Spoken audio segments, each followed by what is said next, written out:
Hello दोस्तों, math का आज न्यू सेशन स्टार्ट करते हैं कुछ महत्वपूर्ण क्वेश्चन के साथ जो एग्जाम में बहुत बार पूछे जाते हैं। मगर कुछ सवाल को स्टार्ट करने से पहले हमको कुछ बातों का जानना जरूरी है। सबसे पहले इस सवाल को समझाने के लिए पहले आपको कुछ पता होना चाहिए इस सवाल के बारे में। अब मैं आपसे कहूं कि एक बात बताइएगा, 100% का मतलब क्या होता है? 100% कहीं भी लिखा होता है उसका मतलब क्या होता है? 100% का मतलब होता है जो भी व्यक्ति के पास होता है वो उसका 100% होता है। यदि मान लीजिएगा मेरे पास 100 रुपए हैं या 200 रुपए हैं या 1000 रुपए हैं या 1 लाख है, वो मेरे हैं तो मेरा 100% उन पर अधिकार है। आपके पास जो है वो आपका अधिकार उन पर है। 100% का मतलब ये नहीं होता 100 रुपए होना। 100% का मतलब होता है जो भी व्यक्ति के पास है वो उसके लिए 100% है। आगे बढ़ते हैं, सवाल के माध्यम से समझाएंगे। वो कहता है ए है, बी है, सी है। तीन आदमी अपनी आय का पहला 75% खर्च करता है, दूसरा 70% खर्च करता है और तीसरा 80% खर्च करता है। तो सबसे पहले मैं बताऊंगा कि व्यक्ति आय का बेटा, यदि व्यक्ति के पास पैसा होगा तो जब भी तो वो क्या कर पाएगा, खर्च होगा। इसका मतलब है यदि आदमी कमाएगा जब भी खर्च होगा और जब भी क्या होगी, उसकी बचत होगी। तो आप बताइएगा यदि व्यक्ति की कमाई नहीं होगी तो ना खर्च होगा ना बचत होगा। अब सवाल के माध्यम से आप सवाल को देखिएगा क्या लिखा है, पढ़ना जरूरी है। आप बताइएगा ए जो है कितने परसेंट खर्च करता है? 75% खर्च करता है। और बी जो है 70% खर्च करता है और सी जो है 80% खर्च करता है। अब मैं आपसे कहूं किस में से खर्च करता है, तो जो भी पैसा है उसके पास, जो भी उसके पास धन है, तो मैंने माना ए के पास जो भी धन है वो कितने परसेंट के बराबर है। तो मैं बार बार यही बात समझा रहा हूं कि 100% का मतलब ये नहीं होता 100 रुपए होना। तो जो भी उसके पास है वो उसके लिए 100% है। और मैंने माना बी के पास कितना धन है, 100% है। अब कुछ बच्चे सोचेंगे कि 100% बराबर मान लिया, बराबर नहीं कहा। ए का 100% अलग है और बी का 100% अलग है और सी का भी कितने परसेंट, 100। तो आप ये 100% का जब 100% लिखा तो आप ये नहीं मानेंगे सबका धन अलग अलग, बराबर माना है, सबका धन अलग अलग था। तो आप बताइएगा इसका जब 100% कहता हूं तो 100% का मतलब ये कुछ भी कमाता है उसका 75% खर्च करता है। ये कुछ भी कमाता है, 100% का मतलब जो भी कमाता है उसका कितने परसेंट खर्च करता है, 70% खर्च करता है। और सी जो भी कमाता है उसका 80% खर्च करता है। तो मैंने कहा जब 75% खर्च कर दिया ए ने, तो ए की बचत कितनी होनी चाहिए? 100 में से कितना खर्च कर दिया, 75%, तो बचत कितनी होनी चाहिए? 25%। किसकी बचत है? ए की। तो आप कहोगे 25% कितना हो सकता है? कुछ भी हो सकता है, क्योंकि जब 100 की वैल्यू नहीं पता तो 25 की वैल्यू कैसे पता होगा। 100% का मतलब होता है जो भी वो कमाएगा उसका वो खर्च करेगा। अब देखिएगा बी जो है, बी कितने खर्च करता है, 70%। तो 100 में से 70% खर्च कर देता है तो उसकी बचत कितने परसेंट होगी, 30% होगी। अब मैं आपसे कहूं सी 80% खर्च करता है, तो 100 में से 80 खर्च किया तो बचत कितने परसेंट होगी, 20%। तो आप मुझे ये बताइएगा मेरी बचत 25%, 30% और 20% है, मगर सवाल के अंदर इसका मान कितना दिया है, 20। इसकी वैल्यू कितनी है, 9। और इसकी वैल्यू कितनी है, 8 है। तो मैंने कहा ए की वैल्यू 20 है और मेरे हिसाब से 25% है। तो मैं ये कह सकता हूं कि 25% की वैल्यू ए की कितने के बराबर हो सकती है, 20 के। तो आप मुझे बताइएगा यदि मैं इसके अंदर 4 से गुणा कर दूं, इधर भी 4 से गुणा करूं तो इधर भी 4 से गुणा कर दूं, तो आप बताओ भैया 25 का 100, तो 100% की वैल्यू कितने के बराबर हो जाएगी, 80 के। मगर आपको ध्यान देना है कि 100% किसका, ए का। और 100% हमने क्या माना था, ए। तो मैं ये कह सकता हूं कि मेरे हिसाब से ए कितने रुपए कमाता है, 80 रुपए कमाता है। तो 80 रुपए क्या होगी उसकी आय, क्योंकि मैंने शुरू में ये कहा था कि 100% जो भी 100% आएगा, इसका 80 100% आया तो ए की आय कितनी होगी, 80 होगी। इसी प्रकार से मुझे किसका मान निकालना है, अब देखिएगा इस मुझे किसका मान निकालना है, बी का वैल्यू निकालनी है। अब बी बराबर देखिएगा बी की कितनी परसेंटेज बचत है, बी की बचत कितनी है, 30%। मगर सवाल में इसकी वैल्यू कितने के बराबर दे रखी है, 9 के। तो मैं कह सकता हूं कि 9 जो है वो कितने के बराबर है, 30% के है। तो अब एक बात होती, 9 30 को तो नहीं काट पाएगा, मैंने इसको काटा 3 से, तो ये 10 हुआ और ये कितना हुआ, 3 हुआ। तो 10% बराबर कितने की वैल्यू, 3 की। तो मैं इस 10 को 100 बनाऊं तो इसका मतलब कितने परसेंट आएगा, 30 आ जाएगा। तो देखिएगा, अब मैंने सबसे पहले आपको यही बताया था, इसका 100% कुछ और है, इसका 100% कुछ और है, उसका 100% कुछ और है। जैसे आपने देखा, ए का 100% कितना आया, 80 आया, और बी का 100% कितना आया, कितना, 30 आया। तो इसको हम क्या कहेंगे, आय कहेंगे। किसकी आय है ये, आपकी बी की आय है। अब इसी प्रकार से मैं सी की आय निकाल सकता हूं। तो सी का परसेंटेज कितना है, आप कहेंगे 20% है।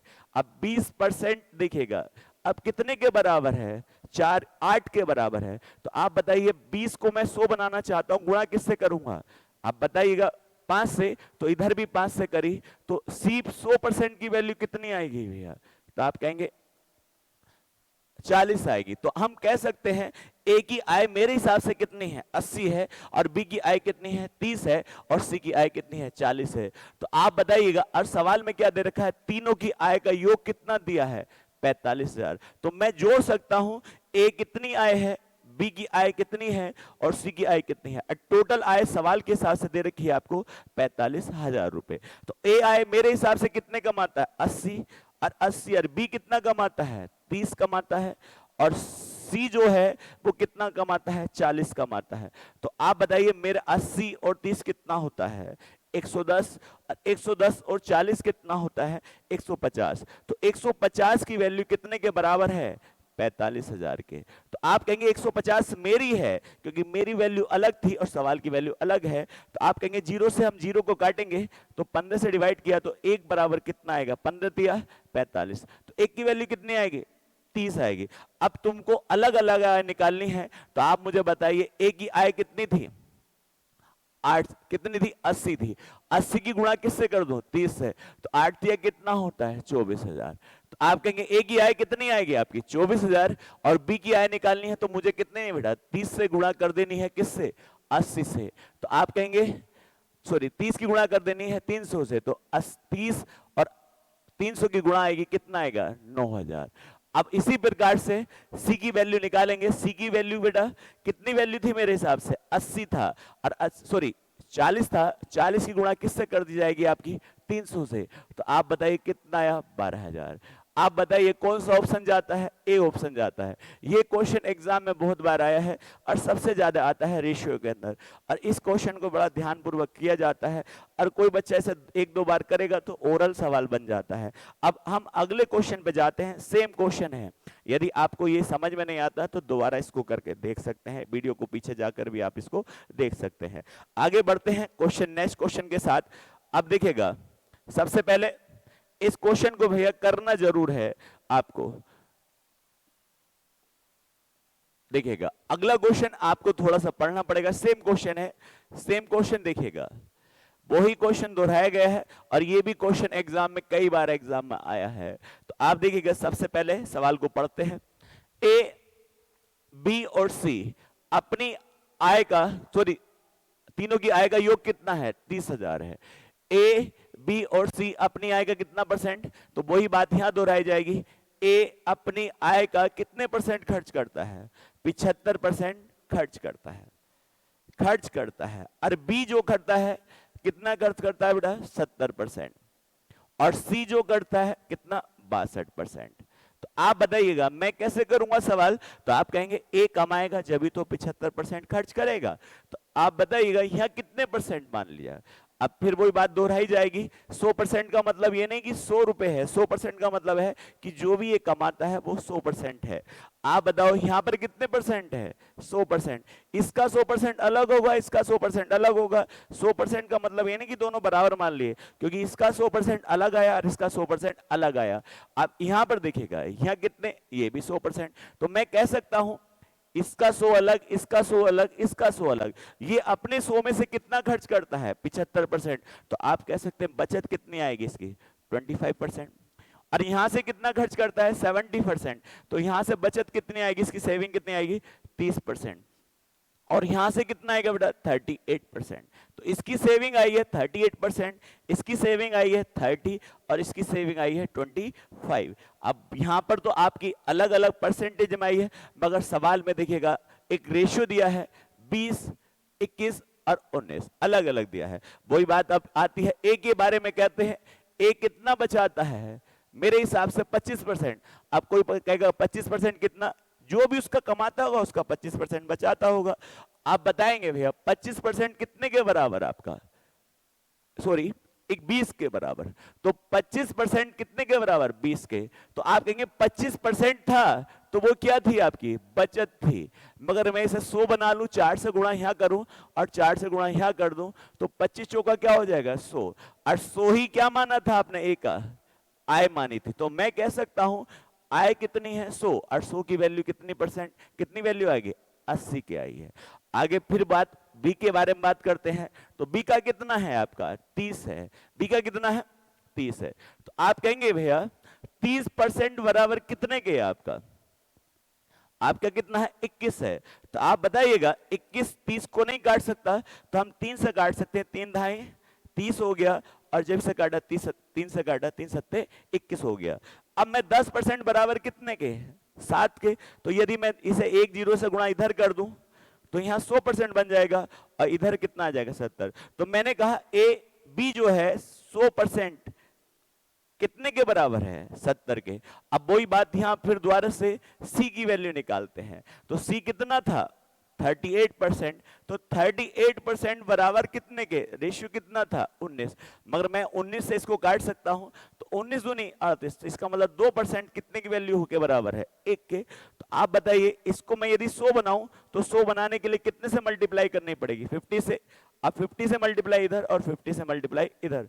तो आप बताइए इसका वैल्यू कितना आएगा 100% और बराबर कितने के 50 के। अब मुझे बताइए ए का मान भी निकाला, बी का भी मान निकाला और सी का मान निकाला, किसका 100 का 100 का। इसका 100 देखना अलग आया, इसका 100 कितना है बेटा 80 आया। इसका 100 अलग आया, इसका 100 कितना है आपका 70 आया। और इसका 100 अलग आया, इसका 100 कितना आया 50। तो देखिए मैंने पहले ही कहा था 100% का मतलब ये नहीं होता बराबर हो, 100% का मतलब होता है जो भी मानो वो 100% है। सबकी आय अलग अलग आई नहीं आई भैया। अब देखिएगा अब मुझे आएगा योग कितना दिया है तीनों की 30,000। तो अब मैं करूंगा जोड़ूंगा भैया ए प्लस बी और प्लस सी। सवाल के हिसाब से कितना कमाते हैं 30,000 कमाते हैं, कितना कमाते हैं 30,000 कमाते हैं।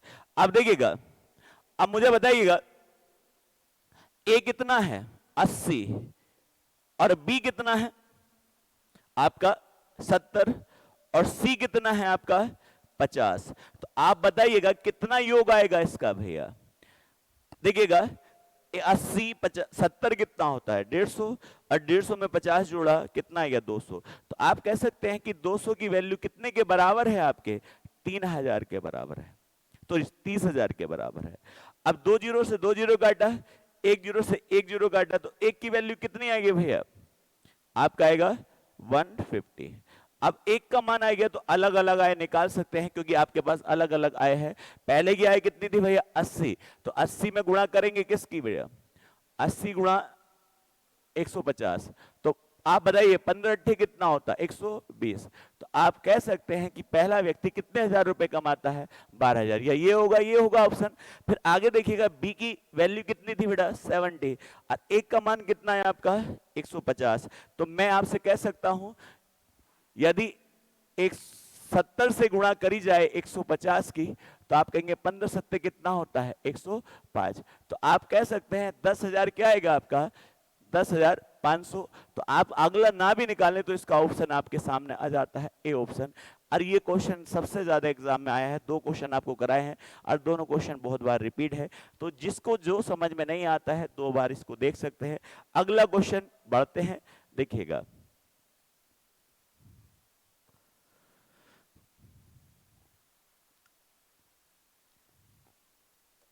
अब ये क्वेश्चन है सबसे ज्यादा रेशियो में आता है, सबसे ज्यादा। अब इस क्वेश्चन को करने के लिए इसको भी समझाना है, थोड़ा सा समझाने की जरूरत है। देखिएगा आगे बढ़ेंगे। अब कहता है दो संख्याओं का अनुपात 1:2 है। हमारे पास कितनी संख्या है? दो संख्या है, और उनका अनुपात कितना दिया है? 1:2 दिया है। अब उसमें क्या कहा? दोनों संख्या में कितना जोड़ दें हम? 7 जोड़ दें, तो ये वाला अनुपात कितना हो जाता है? 3:5 हो जाता है। अब एक बात बताइएगा, अब इसको समझाने के लिए पहले एक छोटा सा एग्जाम्पल लेते हैं। मान लीजिएगा मेरे पास 10 रुपए और मेरे भाई के पास 15 रुपए। अब मेरे पास 10 रुपए और मेरे भाई के पास 15 रुपए। अब अब देखिएगा, किसी ने मुझे 5 रुपए दिए और भाई को भी कितने दिए? 5 रुपए दिए। तो मेरे पास कितने हो गए? 15 रुपए, और भाई के पास कितने हो गए? 20 रुपए। तो आज भी मेरा भाई मुझसे कितने ज्यादा रुपए रखता है? 5 रुपए ज्यादा रखता है। और पहले भी कितने रुपए ज्यादा रखता था? 5 रुपए।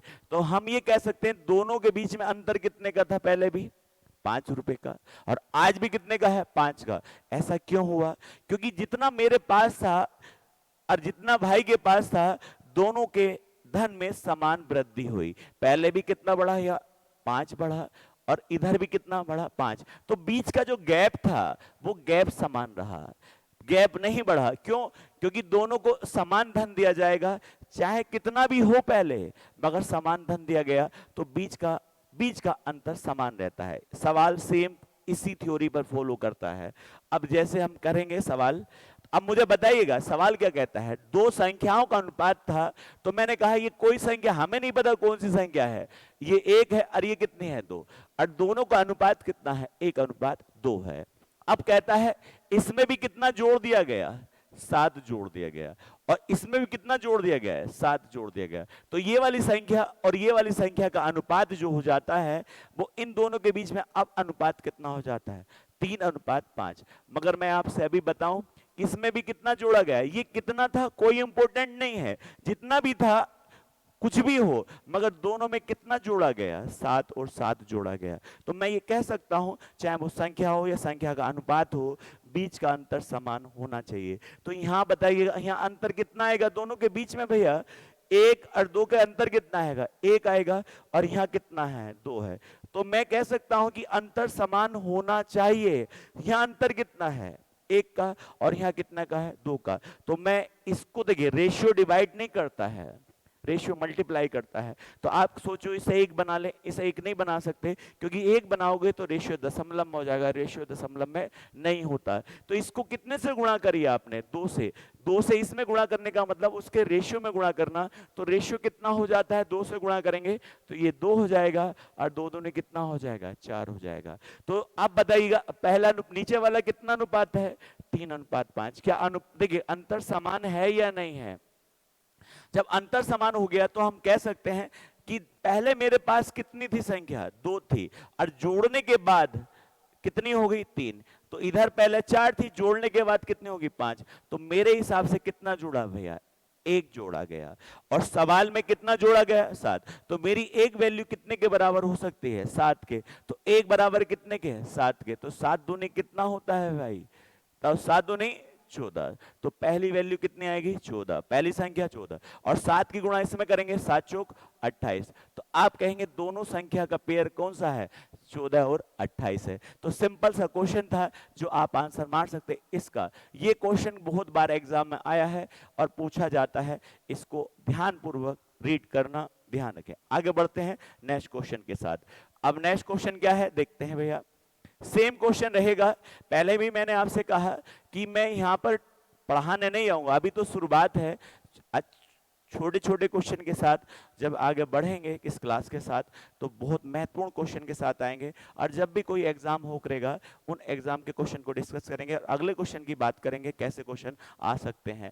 अब बढ़ते हैं भैया आगे की तरफ। तो आप बताइएगा दो संख्याओं का अनुपात कितना है? 3:5 है। इसका मतलब क्या है कि दो संख्या 3 था और ये कितनी संख्या में? 5 में। ये संख्या कुछ थी पर इनका अनुपात 3:5 था। दोनों संख्याओं में कितना घटाया गया? तो इससे भी 9 घटाया गया और इससे भी कितना घटाया गया? 9 घटाया गया। अब चाहे घटे या बढ़े, अंतर बीच का समान रहता है। तो ये वाली संख्या और ये वाली संख्या के बीच का अनुपात क्या हो जाता है? आप बताइएगा 12 अनुपात कितना हो जाता है? 23 हो जाता है। देखकर डरना नहीं है 12 23 हुआ, आपको बस वही करना है जो आपका करना था। इन दोनों के बीच में अंतर कितने का है? 2 का है। और इन दोनों के बीच में अंतर कितने का है? 11 का। तो आप जानते हैं 2 और 11 बराबर होना चाहिए, तो 2 कभी 11 नहीं बन सकता, 11 कभी 2 नहीं बन सकता, मगर इन दोनों से मिलकर एक संख्या बन सकती है 11 दूनी 22। इसका मतलब इसको भी हमें 22 बनाना पड़ेगा और इसको भी 22 बनाना पड़ेगा। तो आप बताइए 22 बनाने के लिए इसमें कितने की गुणा करें हम? 11 से। तो 11 से गुणा करेंगे तो इसका मतलब इसमें गुणा कर रहे हैं, तो 11 तिया 33 हो जाता है, और 11 पंजे कितना हो जाता है? 55। इसका मतलब क्या हो गया? 11 तिया 33 और 11 पंजे 55 हुआ। अब इसमें हम कितने से गुणा करेंगे? 2 से, क्योंकि 11 दूनी 22 होता है, तो 2 से गुणा करेंगे तो यहाँ कितना हुआ? 24, और यहाँ पे कितना हो गया भैया? 46। तो आप मुझे बताइए भैया कि इन दोनों के बीच में अंतर समान है, इसका अंतर भी कितना है? 22 का, और इसका भी अंतर कितना है? 22 का। और जब तक अंतर समान नहीं होगा सवाल नहीं कर सकते, ध्यान रखिएगा। तो आप मुझे बताइए अंतर समान हो गया तो मैं कह सकता हूं मेरे पास 33 संख्या थी और 33 से कितनी होगी? 24 हो गई। मेरे पास 55 थी, 55 से कितनी होगी? 46 होगी। तो कितना घटा? कितना घटा? 9। तो आपका आंसर, तो आप बताइएगा मेरे हिसाब से कितना घटा है यहाँ पर? 9। और सवाल में भी कितना है? 9। तो 1 बराबर 1 के, तो जब 1 बराबर 1 के तो मेरी वैल्यू ही सवाल की वैल्यू बन जाएगी। तो 1 बराबर 1 तो 33 और आपका 55 करेक्ट आंसर हो जाएगा। बहुत इंपॉर्टेंट क्वेश्चन है, ध्यान पूर्वक इसको रीड करिएगा। ये मत सोचिएगा ऑनलाइन पढ़ा रहे हैं तो सिर्फ ऐसा ही है, तो यदि आप कोशिश करोगे तो इसके माध्यम से भी बहुत सारी चीजें सीखी जा सकती हैं। बढ़ते हैं आगे भैया। नेक्स्ट क्वेश्चन, आपसे उम्मीद रखते हैं कि इस सवाल को आप कर सकते हैं भैया। अब देखिएगा क्वेश्चन आता है नेक्स्ट बेटा, दो संख्या 7 और 13 के अनुपात में है, तो आप मुझे बताइए पहली कितनी है? 7 है, और दूसरी कितनी है? 13 है। और उसने कहा किस में है? अनुपात में है। अब कहता है छोटी से छोटी संख्या इसमें और इसमें भी, छोटी से छोटी संख्या जोड़ी जाए, और लेकिन इसमें भी क्या जोड़े और इसमें भी क्या जोड़े। ये क्वेश्चन भी बहुत बार आया है। तो आपका ये पूछा है क्या जोड़ा जाए कि संख्या का अनुपात दोनों का इन दोनों का अनुपात कितना हो जाए? 2:3। मगर सवाल में इंपॉर्टेंट बात क्या है? ऐसी संख्या जोड़ी जाए तो जोड़ किस में रहो बेटा? दोनों में। और दोनों में एक ही संख्या जोड़ रहे हैं, चाहे वो पहली हो संख्या हो या दूसरी संख्या में, समान संख्या जोड़ी जा रही है। तो आप बताइए जब समान संख्या जोड़ी जाएगी तो मैं कह सकता हूं बीच का गैप इक्वल होना चाहिए, अंतर समान होना चाहिए। तो आप बताइए 7 और 13 का अंतर कितना होता है? 6। और यहां कितना है? 1 है। अब यहां 1 है, इसको डिवाइड नहीं कर सकते क्योंकि रेशियो को डिवाइड नहीं किया जाता, मल्टीप्लाई किया जाता है। तो आप मुझे बताओ यहां गुणा किससे करते हैं हम? 6 से। तो 6 से गुणा करेंगे, 6 दूनी 12 और 6 तिया 18। तो आप बताओ पहले कितना था? 7 और 13 था, और यहां पर कितना हो जाता है? 6 दूनी 12, और यहां कितना हो जाता है? 6 तिया 18। तो आप बताइए दोनों संख्या के बीच में अंतर समान हुआ या नहीं हुआ? और जब अंतर समान हो गया तो आप कह सकते हैं क्या जोड़ा जाए? 7 से कितना बन जाए? 12 बन जाए। तो आंसर क्या आना चाहिए बताइए सब आप? तो 7 5 12। ये इतना सा क्वेश्चन है, और ये भी क्वेश्चन बहुत बार एग्जाम में आया है, तो ध्यान रखिएगा जितने भी क्वेश्चन आपके सामने आएंगे सारे क्वेश्चन इंपोर्टेंट होंगे। तो ये मत सोचना सिर्फ इसमारो आया कि छोटे छोटे सवाल के साथ, नहीं भैया, सवाल इंपोर्टेंट है, इसमारो कराए जाते हैं भैया। आगे बढ़ते हैं, आगे लिखते हैं बेटा। अगला क्वेश्चन है, नेक्स्ट क्वेश्चन, सेम क्वेश्चन है, आप सेम क्वेश्चन बेटा। कहता है 15, दो संख्याओं का अनुपात 15 अनुपात कितना था? 19 था। क्या छोटी से छोटी संख्या घटाई जाए कि अनुपात कितना हो जाए? 3:4 हो जाए। तो यहां से घटाने की बात करता है, और ये अनुपात जो हो जाए कितना हो जाए? 3:4 हो जाए। तो आपने कहा सेम संख्या घटाई जाएगी, तो आप कर सकते हैं कि अनुपात, यहाँ अंतर कितने का है? 1 का, और यहाँ अंतर कितने का है भैया? 4 का। तो आप मुझे बताइए 4 बनाना है 1 को, तो कितने की गुणा करनी चाहिए? 4 की। 4 दिया 12 और 4 चौक 16। तो आप बताइएगा कि यहाँ अंतर कितने का हो गया? 4 का। पहले कितने का था? 13 और कितना? 19। तो यहाँ अंतर कितने का है? 4 से। तो 15 से कितना बन गया भैया? 12। तो आप बताइए क्या घटाना चाहिए? 3 आपका घटाना चाहिए। सिंपल क्वेश्चन था। नेक्स्ट क्वेश्चन के साथ आगे बढ़ते हैं भैया।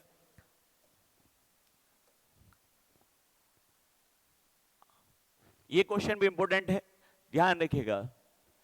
कहता है बैग पी और क्यू में गेंद की संख्याओं का अनुपात 2:3 है। आप कहिए दो बैग है पी और क्यू में गेंद की संख्याओं का अनुपात कितना है? 2:3 है। आप बताइए दो बैग है आपके पास, पी है और क्या है? क्यू है।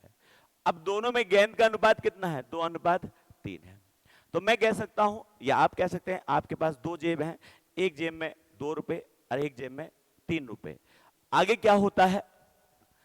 अब कहता है इस वाले बैग से कितनी गेंद निकाली? 5 गेंद निकाली। कितनी गेंद निकाली? 5 गेंद। और किस बैग में डाल दी गई? पी में डाल दी गई। तो जब एक्सचेंज किया गया तो वो कहता है ऐसा करने से अनुपात दोनों बैग में कितना हो जाता है? समान। और समान अनुपात को क्या कहा जाता है? 1:1 कहा जाता है। सवाल को दोबारा से पढ़ेंगे। दो बैग थे, दोनों बैग में गेंद का अनुपात कितना था? 2:3 था। अब क्यू बैग से कितनी गेंद निकाली? 5 गेंद निकालकर किस में डाल दी गई? पी में डाल दी गई। तो जो बैग का अनुपात था वो चेंज होकर 1:1 हो जाता है।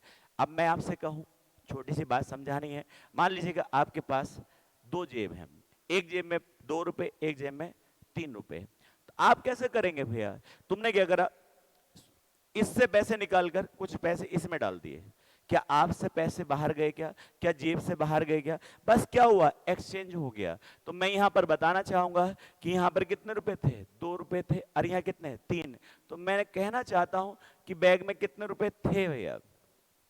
कितने थे? 5 थे। अब ये कितने हैं? 2। देखिए ये फिक्स नहीं है, ये रेशियो है। मैंने मान लिया इसमें कितना गेंद थी? 3। इसमें कितनी? सॉरी 2 थी, इसमें कितनी थी? 3। 3 और 2 कितना होता है? 5। अब ये रेशियो बना 1:2। तो मैंने कहा कितना बन गया? 2 बन गया। और आप जानते हैं चाहे इन दो बैग में पहले जितनी गेंद थी आज भी उतनी गेंद होनी चाहिए दोनों में ना, दोनों में। तो मैं आपसे कहता हूं यहां कितनी दोनों में गेंद? 5। और यहां कितनी है? 2। तो आप बताइए 5 कभी 2 नहीं बन सकता, 2 कभी 5 नहीं बन सकता, मगर इन दोनों से जो संख्या बन सकती कितनी है? 10 बन सकती है। और जैसे मैं 10 से गुणा, देखिए 10 बनाऊंगा, इसमें कितने की गुणा करूंगा? 2 की। और इसमें कितने गुणा करूंगा? 5 की। तो 2 की गुणा इसमें करूंगा और 2 की गुणा इसमें करूंगा। तो 2 दूनी 4। आप बताइए 3 दूनी 6। ये किसका था? पी बैग था। और ये कौन सा था? क्यू बैग था। अब इसमें जब गुणा करेंगे 5 से, इसमें भी गुणा करेंगे हम 5 से, तो 5:5। आप खुद देख सकते हैं 4 और 6 कितना होता है? 10। और 5 और 5 10 होता है। गेंद कम नहीं हुई, बस क्या हुई है? एक्सचेंज हुई है भैया। अब मुझे बताइएगा तो कितनी गेंद निकाली गई थी? क्यू से 5 गेंद निकालकर किस में डाल दी गई? पी में। तो आप मुझे बताओ, अब देखिएगा पहले पी में गेंद कितनी थी? 4। अब डालने के बाद कितनी हो गई? 5। तो कितनी बढ़ी? 1 बढ़ी। पहले पी क्यू में कितनी गेंद थी? 6। और निकालने के बाद कितनी हो गई भैया? 1 कम। तो जितनी इधर कम हुई है उतनी इधर बढ़ गई है, मगर मेरे हिसाब से 1 बढ़ी है और सवाल पे कितनी बढ़ी है? 5। तो 1 बराबर कितने के? 5 के। अब जो भी सवाल का जवाब आपसे पूछा गया उसका आंसर मार देंगे। प्रत्येक बैग में गेंदों की संख्या क्या है का मतलब इस समय तो 5 पंजे 25 और 5 पंजे 25। इसका मतलब इसका आंसर क्या आना चाहिए? 25 आंसर आना चाहिए। अब ये क्वेश्चन देखिए कितना सिंपल है और ये एग्जाम में बहुत बार पूछा गया है भाई, बहुत बार भैया। अगले क्वेश्चन के साथ बढ़ते हैं। अगला क्वेश्चन भैया, आज का लास्ट क्वेश्चन है और सेम क्वेश्चन है, इंपॉर्टेंट क्वेश्चन है। बार बार ये नहीं कहा जाएगा इंपॉर्टेंट है, जितने भी क्वेश्चन कराए जाए वो सारे इंपॉर्टेंट है और सभी एग्जाम से जुड़े हुए हैं भैया। आगे बढ़ेंगे। एक पेड़ की, देखिएगा पेड़ है, अब इस पेड़ पे 2 शाखाएं हैं। अब पेड़ एक ही है, शाखाएं 2 है। शाखाएं जैसे आपने देखा भी होगा, पेड़ पर 2 शाखाएं, एक पर कुछ पक्षी बैठे हैं और एक पर कुछ पक्षी बैठे हैं। वही बात को दोहराई गई है, एक पेड़ पर 2 शाखाएं हैं, पक्षियों का अनुपात कितना है? 2:1 है। तो आप मान लीजिएगा इस पर कितने पक्षी बैठे हैं? 2। तो इस पर कितने बैठे होंगे? 1। अनुपात कोई रियल नहीं होता, वो मिनिमम वैल्यू होता है किसी भी संख्याओं का। तो आप बताइएगा अनुपात कितना है? 2:1 है। अब उसने कहा जब पहली शाखा से कितने पक्षी उड़कर 45 पक्षी उड़कर दूसरी पर बैठ जाते हैं, इसका मतलब क्या है? इससे 45 उड़े और इस पर बैठ गए। क्या पक्षी पेड़ छोड़कर गए? पेड़ छोड़कर नहीं गए, बस शाखाएं चेंज करी है। तो आप कह सकते हैं जब ऐसा हुआ तो ये अनुपात कितना हो जाता है, तो इस शाखा पर 1 अनुपात हो जाता है, इधर कितना होता है, तो 5। तो वही बात यहां दोहराई जाएगी, पहले कितना था, 2:1 था, अब कितना हो जाता है, 1:5। मगर आप ये बताइए क्या पक्षियों की संख्या घटी? नहीं, ना बढ़ी ना घटी। आप कहेंगे जितना पहला था तो 2 और 1 कितना होता है, 3 है, और 3 1 और 5 कितना होता है, 6। तो यहां पर मेरे हिसाब से तो भैया बराबर होना चाहिए। सवाल कहता है यहाँ 3 है और यहाँ कितना, 6। अब 3 और 6 को हम बराबर करेंगे तो इससे गुणा किससे करेंगे, 2 से, और इसमें करने की जरूरत नहीं है क्योंकि ऑलरेडी यहाँ 6 बना हुआ है। अब बताइए 2 से गुणा करेंगे इधर और 2 से गुणा इधर करेंगे तो 2 दूनी 4 होता है और 2 का ना 2 होता है। अब बताइएगा 6 से तो ऑलरेडी यहां बना हुआ है 1:5। अब देखिएगा तो यहां पर पक्षी कितने हो गए, 6, और यहां पर कितने हो गए, 6। क्या पक्षियों की संख्या समान हो चुकी है? 6 मेरे हिसाब से है, कोई फिक्स नहीं है।